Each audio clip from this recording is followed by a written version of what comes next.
Hello दोस्तों, स्वागत है आपका मेरे YouTube channel let's study with Poonam में, जिसमें हम GS से रिलेटेड टॉपिक के बारे में चर्चा करते हैं और कुछ प्रमुख हस्तियों के बारे में भी जानने का प्रयास करते हैं।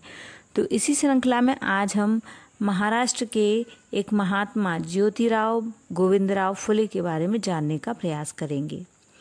तो महात्मा ज्योतिराव गोविंदराव फुले एक भारतीय समाज सुधारक, समाज प्रबोधक, विचारक, समाज सेवी, लेखक, दार्शनिक और क्रांतिकारी कार्यकर्ता थे। इन्हें महात्मा फुले या ज्योतिबा फुले के नाम से भी जाना जाता था। सितंबर 1873 में इन्होंने महाराष्ट्र में एक सत्य शोधक समाज नामक संस्था का गठन किया। महिलाओं व पिछड़े जाति के लोगों, अछूतों के उत्थान के लिए इन्होंने अनेक कार्य किए। समाज के सभी वर्गों को शिक्षा प्रदान करने के ये प्रबल समर्थक थे। ये भारतीय समाज में प्रचलित जाति पर आधारित विभाजन और भेदभाव के विरोध थे। इनका मूल उद्देश्य स्त्रियों को शिक्षा का अधिकार प्रदान करना, बाल विवाह का विरोध, विधवा विवाह का समर्थन करना था। फुले समाज की कुप्रथा, अंधश्रद्धा के जाल से समाज को मुक्त कराना चाहते थे। अपना संपूर्ण जीवन उन्होंने स्त्रियों को शिक्षा प्रदान करने में, स्त्रियों को उनके अधिकारों के प्रति जागरूक करने में व्यतीत कर दिया। 19वीं सदी में स्त्रियों को शिक्षा नहीं दी जाती थी। फुले महिलाओं को स्त्री पुरुष भेदभाव से बचाना चाहते थे। उन्होंने कन्याओं के लिए देश की पहली पाठशाला पुणे में बनाई। स्त्रियों की तत्कालीन दयनीय दशा को देखते हुए फुले बहुत ही व्याकुल और दुखी हुआ करते थे।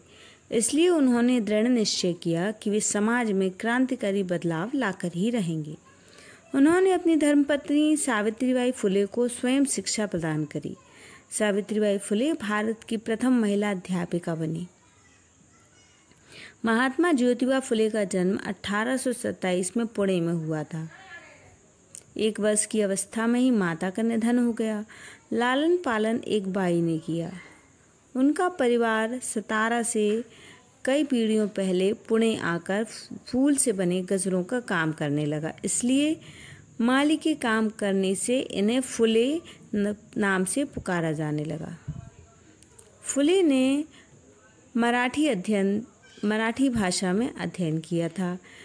बीच में पढ़ाई छूट गई और कई वर्ष बाद 21 वर्ष की आयु में अंग्रेजी की 7वीं कक्षा की पढ़ाई पूरी की।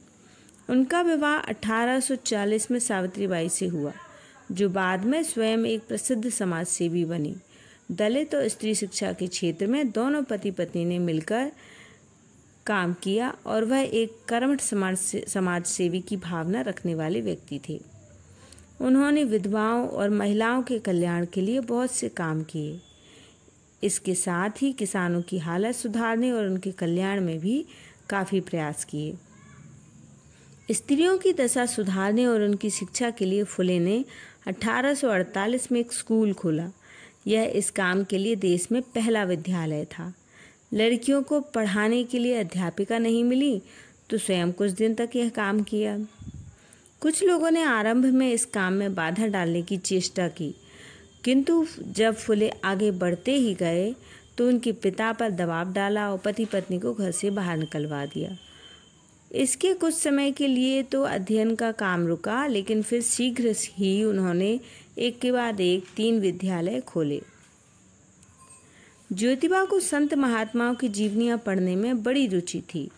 उन्हें ज्ञात हुआ कि जब भगवान के सामने सब नर नारी समान हैं, तो उनमें ऊंच नीच की भेद होना क्यों आवश्यक है। निर्धन और निर्बल वर्ग को न्याय दिलाने के लिए ज्योतिबा ने सत्य शोधक समाज की 1847 में स्थापना की।